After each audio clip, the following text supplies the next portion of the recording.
이 시간 하나님께서 우리에게 주시는 말씀은 누가복음 12장 1절에서 12절 말씀입니다.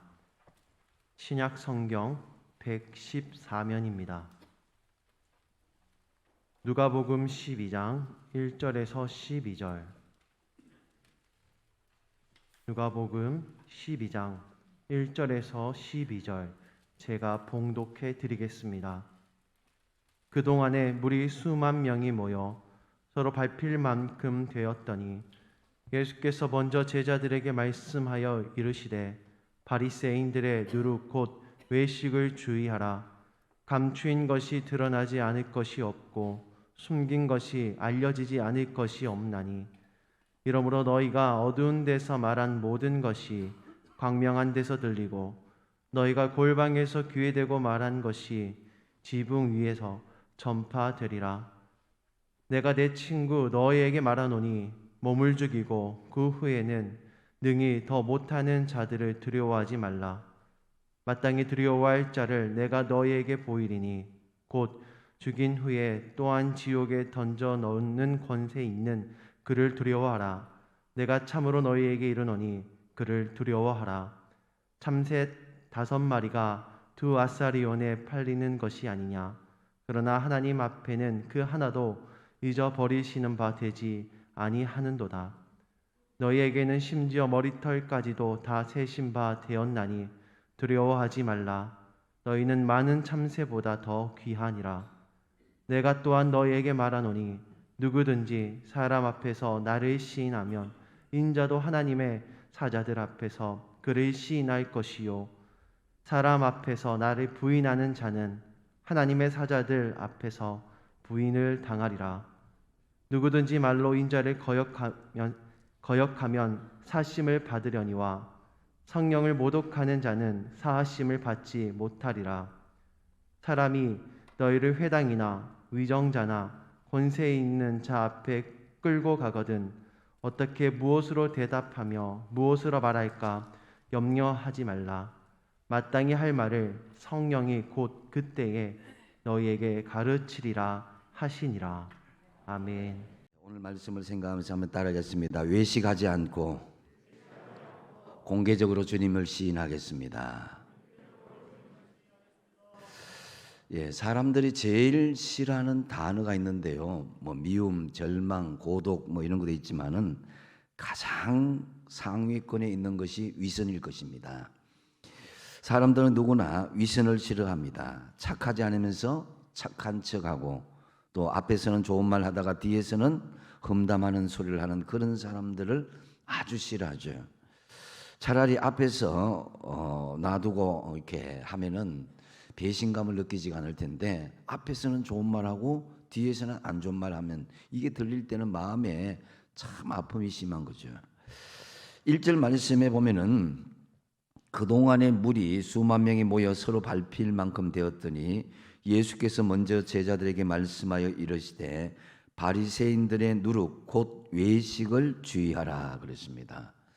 이렇게 겉과 속이 다른 신앙, 외식, 하이포크라시아에서요. 이것은 겉과 속이 다른 위선을 바리새인들에게 그렇게 경계하고 있습니다. 예수님께서 바리새인의 이런 위선적인 신앙을 누룩이라고 표현한 것은 이런 위선적인 신앙이 누룩처럼 시간에 곰팡이처럼 확 퍼져나간다는 거죠. 초대교회 당시에는 이원론 사상이 상당히 팽배했습니다. 영지주의라 그러는데요. 육은 선하고 영은 악하다. 육은 악하고 영은 선하다 이런 말이죠, 그죠? 근데 이 이원론 사상이 교회에 들어오니까 변질이 되고 말았습니다. 교회 안의 생활은 거룩하고 세상 속에 살아가는 것은 악하다라고 잘못 해석했습니다. 그러다 보니까 교회 안에서는 거룩한 그리스도인으로 살다가 교회 바깥에서는 전혀 다른 타락한 삶을 서슴없이 자행하고 말았습니다. 결국 이러한 사상은 세상 사람들에게 지탄의 대상이 되고 말았던 것입니다. 바리새인들은 원래 이런 어중간한 신앙생활하는 사람이 아니었습니다. 페르시스에서 이 바리새인들의 말의 원뜻은 분리된 자들이다, 이런 뜻이에요. 그래서 그들 스스로 세상 사람들과 분리되어서 하나님의 말씀을 정말 잘 지키며 살아보자고 뭉친 사람들이었습니다. 하나님의 말씀을 대충대충 지키며 사는 것이 아니라 하나님의 말씀을 철저히 지켜보자고, 세상과 분리되어서 하나님 안에서 철저히 살아보자고 결단했던 그런 사람들이었습니다. 물론 공개적으로 하기도 했지만은 기도도 정한 시간이 하였고 구제도 하였고 말씀을 암송하기도 했습니다. 그렇지만 시간이 지나면서 그들은 형식과 외식과 위선으로 변질되기 시작한 것이죠. 요즘 기독교인들이 코로나 때문에 먹고 살기 위해서, 코로나라는 특수 상황에서 라는 그런 여러 가지 이유가 있는데요, 이 위선적인 삶은 주님 앞에 합리화될 수가 없는 것입니다. 우리는 세상 속에서 세상 사람을 두려워하고 세상의 어떤 환경을 두려워하게 되면은 샤이 크리스찬이 되고 마는 것입니다. 자기 자신을 부끄러워하고 자기 자신이 믿음의 성도라는 것을 드러내기를 부끄러워하고 그렇게 숨기고 다니는 사람도 있습니다.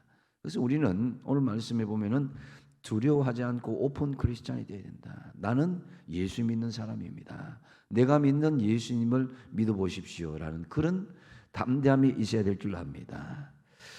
그래서 이 위선은 사람들만 싫어할 뿐만 아니라 예수님도 굉장히 싫어하셨습니다.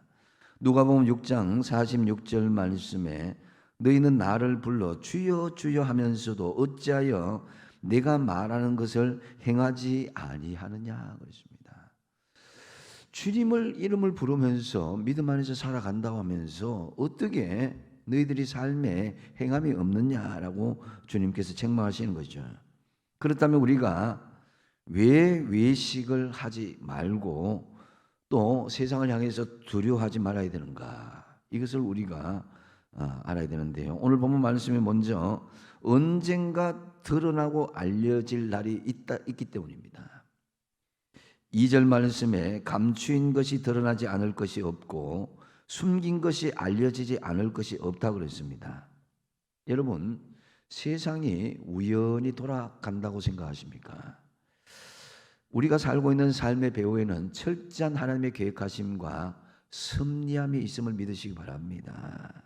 그래서 여러분이 살고 있는 모든 삶의 현장 가운데는 하나님이 아주 은밀하게 같이 역사하시고 하나님께서 그 배후에 섭리하신다라는 사실을 알아야 될 것입니다.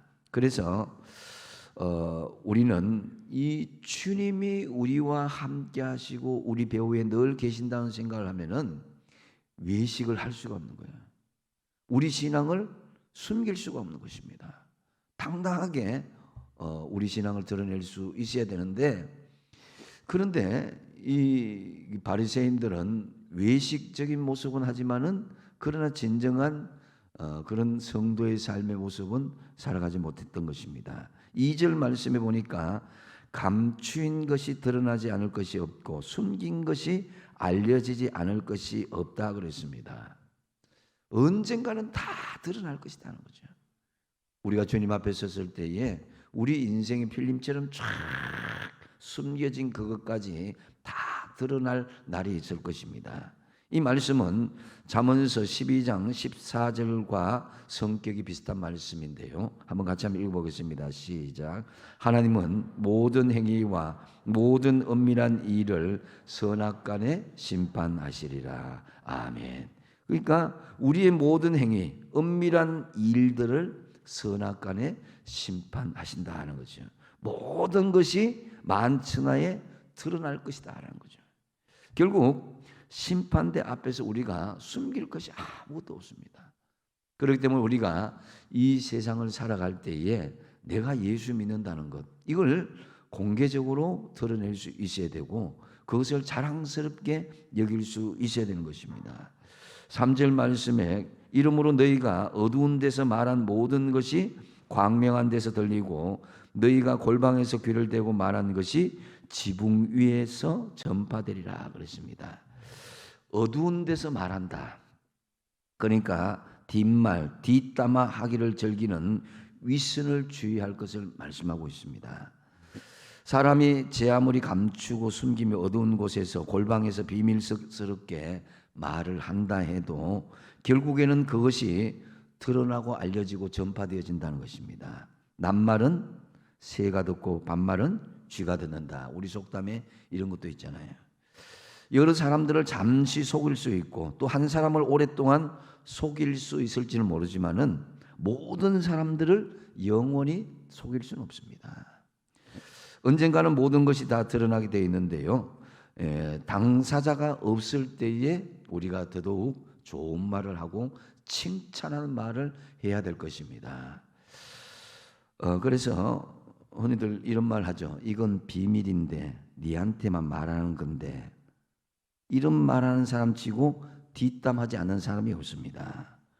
우리는 뒷담도 하지 말고 남의 뒷담에도 신경 쓰지 말고 언젠가 드러나고 언젠가 알려주실 주님만 바라보시기 바랍니다. 실컷 예수님께서 내 양을 먹이라, 내 양을 치라 이렇게 사명받은 베드로가 주님께 또 뒷담을 늘어놓는 거예요. 요한복음 21장 21절 하반절에 주님, 이 사람은 어떻게 되겠습니까? 다시 말해서 자신은 주님께서 원하지 않는 곳으로 띠를 띄우고 고난의 길을 가는데 왠지 자기만 손해보는 것 같다는 느낌이 드는 거예요. 요한이는 어떻게 될까요?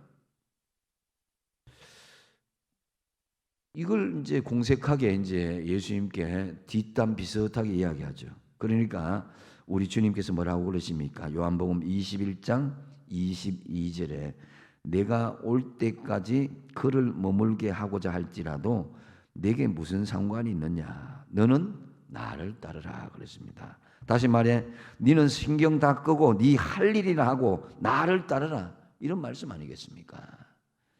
우리 흔히들 내가 가야 될 거기에 집중하지 않고 자꾸만 다른 사람 일에 뒷담하고 또 안 좋은 소리하고 위선적인 그런 행동들이나 말을 조심해야 됩니다. 하나님은 중심을 보시는 분입니다.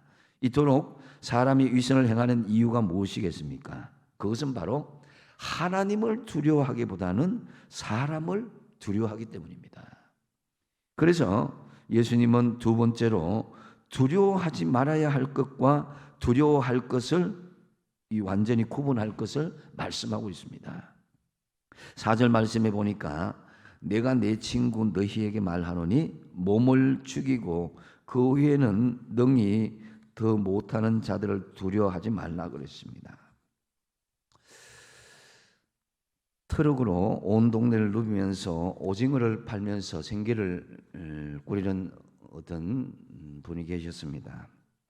그날 또 어느 때와 같이 오징어를 파는데 유난히 잘 팔리지 않았습니다. 날씨도 춥고 저녁 때가 되었는데 오징어는 가득 실려 있고 건어물도 가득 팔리지 않고, 그렇게 돼서 오징어 장수는 기분이 좋지 않아서 장사를 접었습니다. 너무 화가 나서 운전하면서 홧김에 신호도 무시하고 막 과속하면서 차를 몰고 막 집으로 갑니다. 에이, 오늘 공쳤네 하면서. 예. 그런데 뒤에서 빵빵거리는 소리와 함께 사이렌이 울리면서 경찰차가 막 따라오는 거예요.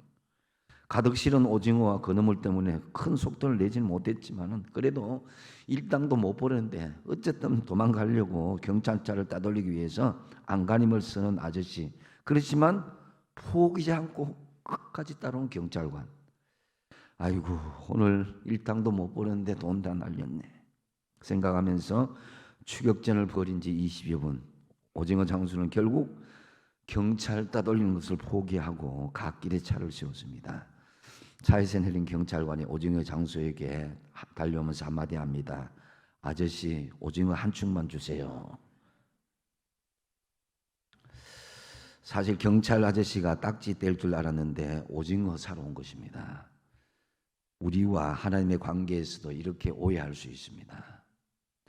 하나님께서는 일편단심 우리를 사랑하고 지키시는데 우리는 환경 때문에 하나님을 우리 마음대로 생각하고 판단합니다. 하나님께서는 왜 나를 이렇게 힘들게 하시나? 나를 왜 이렇게 괴롭히고 내가 원하지 않는 길로 가게 하시나? 하나님을 내 마음대로 판단하고 착각할 수가 있는데요. 이러한 환경에 놓여있든지 어떠한 환경에 놓여있든지 간에 여전히 하나님은 우리를 사랑하시고 변하지 않게 우리를 지켜주십니다.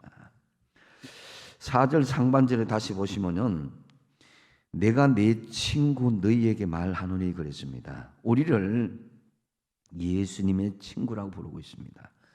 이 얼마나 놀라운 신분 상승입니까? 우리를 종의 하나로 영접해 주신다 할지라도 감지덕진데, 그런데 우리를 하나님의 아들과 친구 삼게 해주시고 하나님의 자녀 삼게 해주신다니, 그러면 우리가 뭐가 더 필요하겠습니까?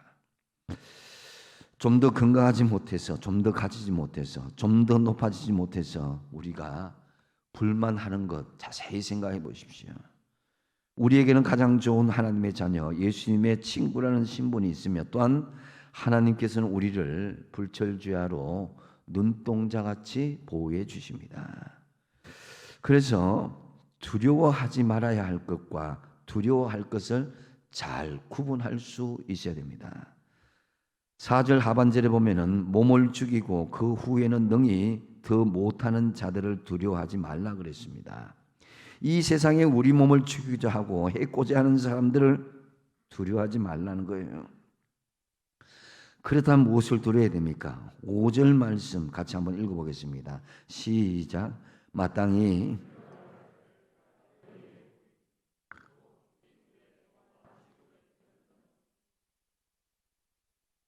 내가 참으로 너희에게 이르노니 그를 두려워하라. 아멘.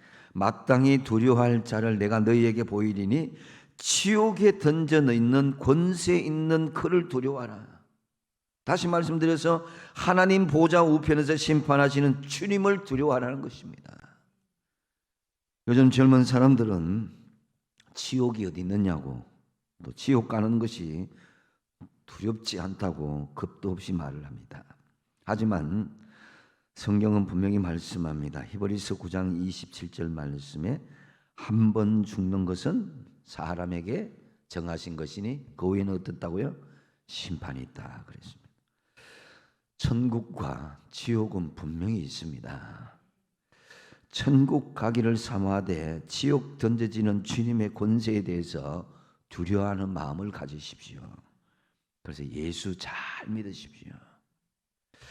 그렇다면 이제 어떻게 하면은 샤이 크리스찬이 아니라 오픈 크리스찬, 공개적으로 주님을 시인할 수 있겠습니까? 우리가 공개적인 장소에서 나는 예수 믿는 사람입니다, 제가 믿는 예수님을 믿어보세요, 이렇게 공개적으로 주님을 시인할 수 있는 말과 행동을 하려면 어떻게 되겠습니까? 먼저 내 존재를 바로 인식할 수 있어야 된다.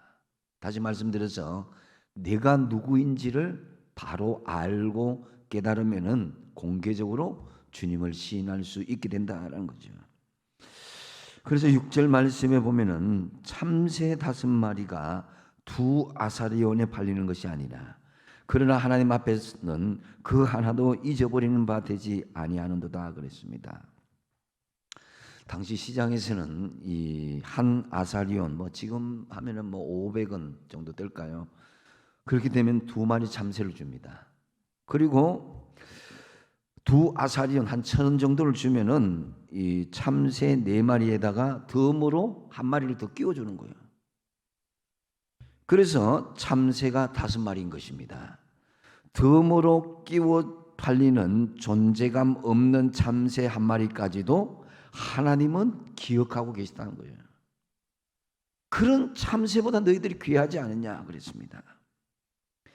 당시 부자들은 소갈비를 뜯고 평민들은 양다리를 나눌 때에 가난한 사람은 비둘기 1마리를 먹을 수 있었습니다. 그러나 명절이 되었을 때 그보다 더 가난한 사람들은 참새를 사서 참새 다리를 씹어야 했습니다. 그것도 덤으로 끼어 팔린 참새 1마리. 하나님이 얼마나 자상하게 우리를 돌보신다는 것을 덤으로 얹어준 이 참새 1마리를 기억하듯이 우리를 기억하고 계신다는 거예요. 주님은 그래도 하나님의 사랑을 의심하는 연약한 사람들에게 구체적으로 말씀하십니다. 7절 말씀 같이 한번 읽어보겠습니다. 시작. 너희에게는 심지어 머리털까지도 다 세신 바 되었나니 두려워하지 말라. 너희는 많은 참새보다 더 귀하니라. 아멘. 하나님이 왜 머리털을 세십니까? 하나님께서 할 일이 없어서 머리털을 세는 것이겠습니까? 그것은 사람들이 무관심한 영역까지 하나님은 다 알고 계시고 관심을 가지고 있다는 거죠. 그 누구도 관심을 갖지 않는 영역, 그 부분을 하나님께서는 깊은 관심을 가지고 있고 내가 생각하지 못한 영역까지도 하나님은 다 알고 계신다는 거예요. 그래서 하나님은 내가 알고 있는 나보다도 더 나를 잘 알고 계시는 거예요.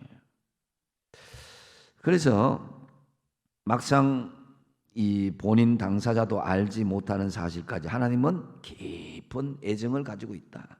하나님 이런 것까지 나를 살피시고 이런 것까지 나에게 긍휼의 마음을 베푸시고 사랑하십니까? 하는 그 마음인 거죠. 그래서 하나님은 참새와 같고 머리 하늘과도 같은 작은 부분까지도 돌보고 지켜주시고 섭리하신다는 거죠. 한번 따라할까요? 하나님은 내가 모르는 부분까지 아시고 관심을 가지고 섭리하신다. 아멘. 예. 우리는 우리 아는 영역에서만 하나님을 생각하지만은 하나님은 훨씬 우리보다도 깊고 넓고 높은 생각을 가지고 있다는 거예요. 하나님의 자녀인 우리가 참새 한 마리보다 못하겠습니까? 머리카락 하늘보다 못하겠습니까? 우리는 참새보다 귀하고 머리털보다 소중한 존재입니다. 특히 우리는 두 나라에 속한 존재입니다. 먼저는 이 땅에서 세상 나라고 나중에 하나님 나라의 백성인 것입니다. 우리는 이 두 나라에 속한 것을 언제나 자랑스럽게 생각해야 되는데 궁극적으로 가야 될 하나님 나라의 백성이라는 것을 알아야 되는 것입니다. 그래서 나의 존재가 어떤 것인지를 깨닫고 안다면, 이만큼 소중한 것인 것을 안다면은 내가 어찌 주님을 공개적으로 부끄러워하고 사람들에게 말하기를 두려워할 수 있겠냐 이거죠. 그래서 내 존재를 잘 인식하는 것이다. 그리고 두 번째 보면은 시인과 부인하는 사이에서 분명히 선택할 수 있어야 되는 거예요. 8절과 9절 말씀을 같이 한번 읽어보겠습니다. 시작. 내가 또한 너희에게 말하노니 누구든지 사람 앞에서 나를 시인하면 인자도 하나님의 사자들 앞에서 그를 시인할 것이요 사람 앞에서 나를 부인하는 자는 하나님의 사자들 앞에서 죽임을 당하리라. 아멘. 자, 우리는 하나님에 대한 시인, 믿음의 고백이죠. 이것을 공개적으로 할 수 있는 믿음의 자세를 가져야 되는데 상황에 따라서 어떤 데는 시인하고 어떤 데는 부인하고 어떤 데는 침묵하고 이래서는 안 된다는 거죠. 사랑은 고백하는 성질을 가지고 있습니다. 사랑하면 반드시 고백할 수밖에 없습니다. 고백하는 용기가 없는 사람은 그 사람에게 선물이나 아니면 편지를 전해주기도 합니다. 지금 저희 집에는 지금 읽으면 참 낯뜨거운 사랑 편지가 2 가방 가득 있습니다. 그랬기 때문에 지금 사랑이 성립된 것입니다. 믿음은 고백입니다. 내가 주님을 믿습니다. 주님을 믿되 나에게는 예수님이 최고입니다. 죽을 때까지 믿겠습니다. 주님을 공개적으로 시인하든지 부인하든지 분명히 선택하십시오. 그래야 하나님과 천사들 앞에서 시인하고 인정하시겠다는 것입니다. 예수님께 인정을 받고 싶으면 사람들 앞에서 딱 부러지게 우리의 신앙을 공개적으로 시인하고 고백할 수 있어야 되는 거예요. 고백하는 믿음이 진정한 믿음입니다. 중간지대는 없습니다. 어중간하게 이랬다 저랬다 이게 하는 게. 분명히 내가 예수님을 믿는 하나님의 자녀임을 공개적으로 선택하고 선포하셔야, 그래야 하나님께서 우리를 지켜주시고 우리가 주님의 심판의 자리에 부인을 당하지 않을 수가 있습니다. 10절 말씀 같이 한번 읽어볼까요? 10절 시작. 누구든지 말로 인자를 거역하면 사하심을 받으려니와 성령을 모독하는 자는 사하심을 받지 못하리라. 아멘. 말로 인자를 거역한다. 이것은 초기 예수님을 잘 모르는 사람이 말로 뭐 예수님 그 뭐 선한 게 나오겠나 뭐 되겠나 이런 것까지는 회개해서 사함을 받을 수 있다는 거예요. 하지만 성령께서 말씀하시는 그 역사를 방해하고 하나님의 진리를 방해하는 사람은 사하심을 받지 못한다는 거죠. 이것은 바로 성령 회방을 하는 죄에 해당되는 것입니다. 예를 들면 사도행전에서 아나니아와 삽비라 이 두 사람이 등장하는데요. 너무나 말씀의 은혜를 받고 자기의 전 재산을 다 들여서 주님께 바치겠다고 그랬습니다. 그런데 성령께서 그 마음을 주셨을 때 그대로 해야 되는데 그들은 그들의 재산 반만 이렇게 드리고 그리고 베드로가 물었을 때도 베드로를 속였습니다. 이것은 성령을 속이는 것이고 하나님을 공개적으로 거부하는 것과 같은 것입니다. 차라리 이 성령의 어떤 고백을 그들이 이제 스스로 처음부터 고백을 그렇게 하지 않았더라면은 그까지는 가지 않았을 거예요. 근데 참 성령께서 말씀하실 때에 그들이 온전히 실천하지 않고 거짓으로 했다는 거죠. 거짓으로. 그걸 당당하게 아나니아와 삽비라가 그렇게 드러냈을 때에 그들은 죽임을 당할 수밖에 없었다라는 거죠. 이 초대교회의 시범 케이스와 같이 성령 회방죄가 이렇게 심각하다는 것을 예시하고 있는 것입니다.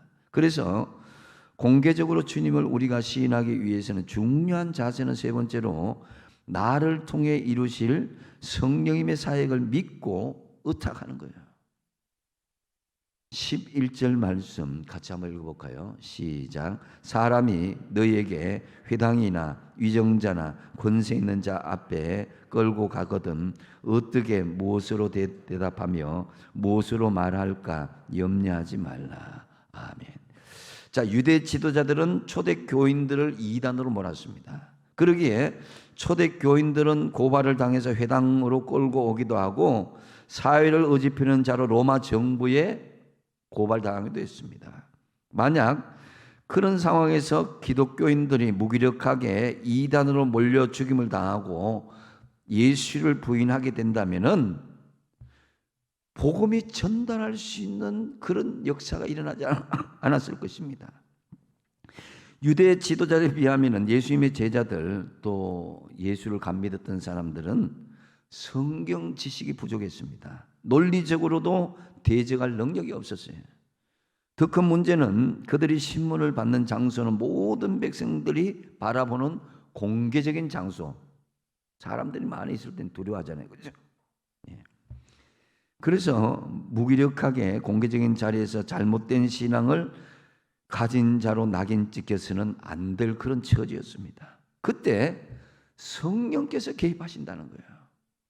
12절 말씀에 뭐라고 합니까? 같이 읽을까요? 시작. 마땅히 할 말을 성령이 곧 그때에 너희에게 가르치시리라 하시니라. 아멘. 여러분, 나를 공개적으로 우리가 주님을 시인하기 위해서는 나를 통해서 이루시는 성령님의 사역을 믿고 의탁할 수 있어야 돼요. 마땅히 할 말을 성령이 너희에게 생각나게 하고 가르치신다 그랬습니다. 저도 이 선교 현장에 나가면 그것을 많이 느낄 수가 있습니다. 특히 주님 너무 막막합니다. 이 사람들에게 말도 잘 통하지 않고 어떻게 해야 될지 모르겠습니다. 근데 선교 현장에 나가면 만날 사람을 만나게 해주시고 갈 장소를 가게 해주시고 하나님께서 원하시는 그 길을 하니까 쭉쭉 한 단계 한 단계 하는 것을 볼 수가 있었습니다. 주변에 있는 믿지 않는 사람들에게 대한 그런 전도하는 그 과정에서도 마찬가지입니다. 나는 저 사람보다도 학력이 낮고 또 배경도 낮고 아는 것도 부족한데 어떻게 할까? 오늘 12절 말씀에 마땅히 할 말을 성령이 그때에 너희에게 가르치시리라. 할렐루야. 그러니까 우리가 내가 하는 것이 아니라 성령이 나를 통해서 이루신다는 것입니다. 1세기에서 3세기 사이에 200년 넘는 시간 동안 기독교인들은 무수히 많은 고난을 당했어요. 이들에게 대한 공개 재판 기록이 아직도 남아 있습니다. 특별히 로마 당국자들의 편지에 의하면은 죄가 없는 교인들을 과연 죽여야 하는지에 대한 질문이 들어 있습니다. 하지만 재판을 담당하는 로마 공무원의 질문에 로마 정부는 대부분 기독교인의 죽음을 명령했습니다. 공개적인 자리에서 억울하게 죄인으로 몰려서 고난당하여 했던 상황은 로마 제국에 살아가는 많은 사람들에게 깊숙이 머리에 가슴에 각인이 됐어요. 아무리 로마 정부가 기독교에 대한 부정적인 여론을 삼으려고 해도 제국 각지에 벌어지는 공개 재판에서 기독교인에 대한 명백한 죄는 드러나지 않았을 뿐만 아니라 담대하게 공개적으로 예수님을 시인했던 거예요. 그 자신의 힘만은 할 수 없습니다. 사자굴 앞에서 정말 기름 가마가 끓는 그 앞에서 화영장의 앞에서 어떻게 그렇게 담대함이 나올 수 있느냐? 그들 힘으로 한 것이 아니라 누구의 힘으로? 성령께서 주시는 힘을 하셨다는 거죠.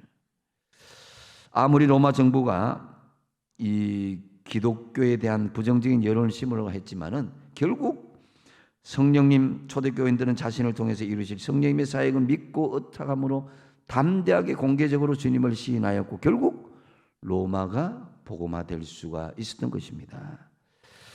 교회나 가정에서 또 개인적으로 신앙생활하는 것도 중요하지만은 코로나 시대에 우리는 공개적으로 주님을 시인하고 선포할 필요가 있습니다. 나를 통해서 이루실 성령님의 사역을 믿고 의탁하심으로 당당하게 공개적으로 예수님을 드러내고 선포하시는 저와 여러분 되시기 바랍니다. 이제 말씀을 정리합니다. 주님은 우리에게 외식을 멈추고 공개적으로 시인할 것을 요청합니다. 내가 예수 믿는 것에 대해서 부끄러워하거나 숨기지 말고, 우리가 왜 외식하지 말고 두려워하지 말아야 되는가? 언젠가는 우리의 행위가 드러날 날이 있다는 거죠. 주님을 중심에 보십니다. 그리고 두려워하지 말아야 될 것과 두려워할 것을 잘 구별하십시오. 사람을 두려워하면 외식과 이전이 될 수 있습니다. 그러나 하나님을 두려워하면은 진리를 드러낼 수 있습니다. 그렇다면 이제 어떻게 공개적으로 주님을 시인할 수 있습니까? 그것은 바로 내 존재를 바르게 인식하는 것입니다. 즉 내가 누구인가를 분명히 알아야 공개적으로 주님을 시인할 수 있습니다. 그래서 주님이 나를 사랑하시고 참새 한 마리와 머리카락 하나도 다 하신 하나님께서 그것보다 우리 중요하지 않았냐? 다 하신 하나님인데. 그래서 시인과 부인 사이에서 머뭇거리지 말고 여러분 분명히 선택하시기 바랍니다. 그리고 나를 통해 이루실 성령님의 사역을 믿고 의탁하시기 바랍니다. 나는 부족하지만 우리 안에 역사하시는 성령님은 크고 능력이 있습니다. 나를 통해서 이루실 성령님의 사역을 믿고 의탁하십시오. 그리함으로 이 어렵고 힘든 세대에 바리새인의 외식을 버리고 공개적으로 주님을 시인하심으로 교회 안에서뿐만 아니라 세상 속에서도 선한 영향력을 끼치는 저와 여러분 되시기 바랍니다. 기도하겠습니다.